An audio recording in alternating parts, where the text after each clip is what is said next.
ఇప్పుడే 'Shri Chidambaram' cinema teaser చూశాను. 'శ్రీ చిదంబరం' సినిమానా? అది కూడా టీజర్ వచ్చిందా? ఎప్పుడొచ్చింది? ఎప్పుడు స్టార్ట్ అయింది? అసలు ఈ సినిమా ఉందా అనే డౌట్ మీకు వచ్చింది కదా? నాకు కూడా సేమ్ డౌట్ వచ్చింది. సో పొద్దున్నే లేసి క్యాజువల్ గా టీవీ ఆన్ చేశా.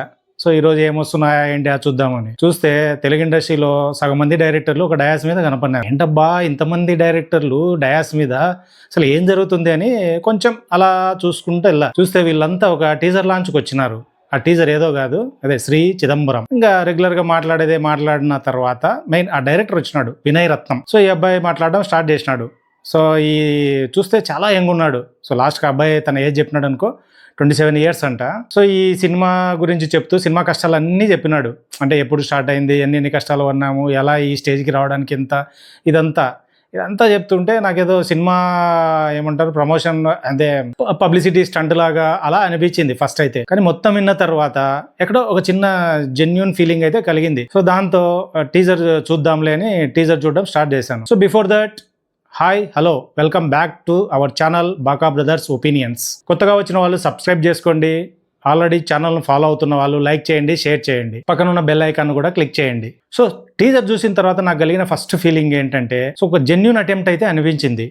సో సినిమా కోసం ఆ కమర్షియల్ ఎలిమెంట్స్ అని, సెటప్లు, ఆర్ట్ వర్క్లు, అన్నెసరీ కామెడీ. పాస్ట్లో ఒక కల్లు చిదంబరం అని ఒక ఆర్టిస్ట్ ఉండేవాడు. సో మాక్సిమం ఎక్కువ రామ్ గోపాల్ వర్మ సినిమాల్లో ఎక్కువ యాక్ట్ చేసినాడు. సో ఈయనను ఇన్స్పైర్ చేసుకొని రాసిన స్టోరీ అన్నట్లు పొద్దున సత్యదేవ్ గారు ఏదో అన్నారు.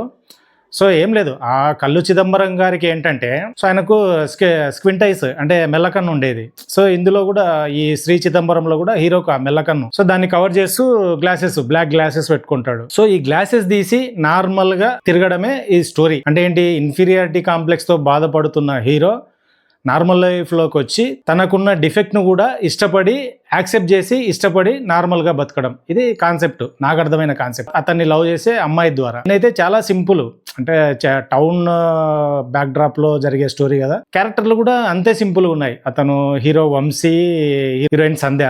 సో వీళ్ళు కూడా సేమ్, అంటే హీరో మెటీరియల్, హీరోయిన్ మెటీరియల్ ఇట్లా కాకుండా ఆ టౌన్లో ఎలా ఉంటారో అలాగనే సింపుల్గా ఉన్నారు. సో సో అతనికి ఒక ఫ్రెండ్, ఈ అమ్మాయి ఫ్రెండ్స్, ఆ లొకేషన్స్. సో ఆ విజువల్స్ కూడా ఉన్నాయి.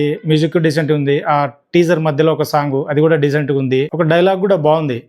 అమ్మాయి అబ్బాయితో చెప్తుంది, సో నువ్వు నన్ను ఇష్టపడినావు, అలాగే నిన్ను నువ్వు ఇష్టపడినావా అని అడిగే డైలాగ్. సో ఈ డైలాగ్ అయితే ఆ సిచ్యువేషనల్ గా అది. దాని తర్వాత వాడు ఆ గ్లాసెస్ తీసి వదిలేయడము, ఇదంతా అక్కడ నుంచి. సో ఓవరాల్ గా అయితే టీజర్ అంతా ఒక డీసెంట్ ఫీలింగే కలిగింది. చూసిందే చూసి ఈ ఫీలింగ్ కాకుండా అట్లీస్ట్ ఒక ఫ్రెష్ ఫీలింగ్ అయితే కలిగింది కాన్సెప్ట్ సైడ్. సో ట్రైలర్ వచ్చిన తర్వాత మరింత డీటెయిలింగ్ గా మాట్లాడుకున్నాము. సో మీకేమనిపించిందో కింద కామెంట్ రూపంలో చెప్పండి. నా రివ్యూ కనుక మీకు నచ్చినట్లయితే లైక్ చేయండి, షేర్ చేయండి, సబ్స్క్రైబ్ చేసుకోండి. నెక్స్ట్ ఇంకొక ఇంట్రెస్టింగ్ వీడియోతో మళ్ళీ కలుద్దాం.